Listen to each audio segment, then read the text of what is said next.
Hi everybody. In our first interactive video, we looked at the Book Now button and how to make that expand. In this one, I want to talk to you a little bit more about some ideas of things you can do with your navigation area. So let's look at that. Keep in mind that when you add hover states, your items must be components, okay? So I'm going to work with this Explorer just to start off with, and we're going to make it a little more fun. So I'm going to add a component on the right hand side. Sorry, I'm going to turn it into a component on the right hand side. Okay, so now it's called component 5-2. I'm going to rename that because I like things to make more sense in my panel, my layers panel over here. All right, let's add a hover state on this guy, just like that. And I'm simply just going to change the color. Okay. Now, because there isn't anything in addition to this text, all I have to do is come down and change the fill. I've got several of my swatches here, and I'm going to just click that. In order to preview this, I have to go up to my default state. So under Component on the right-hand side, I'll click Default.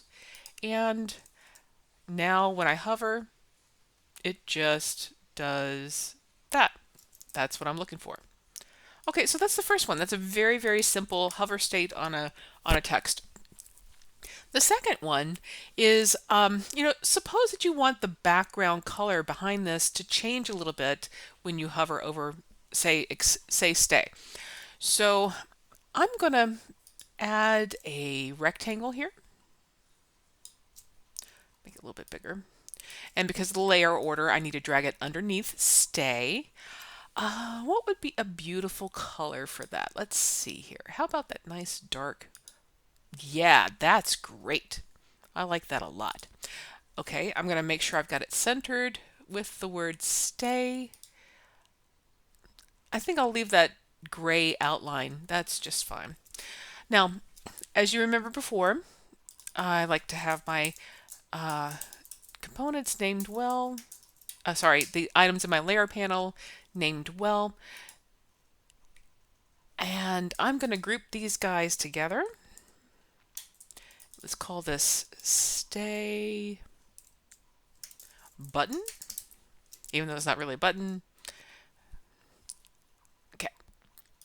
Now, for this to work, in the default state, the background needs to have no transparency, needs to not be visible. So it needs to be completely transparent.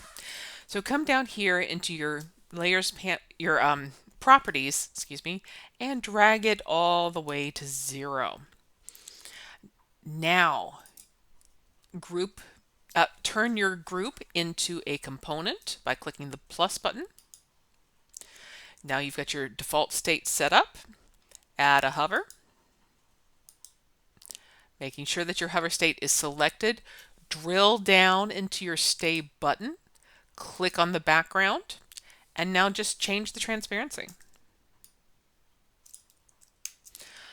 All right, now you remember that we have to get back up to the stay button. There we go.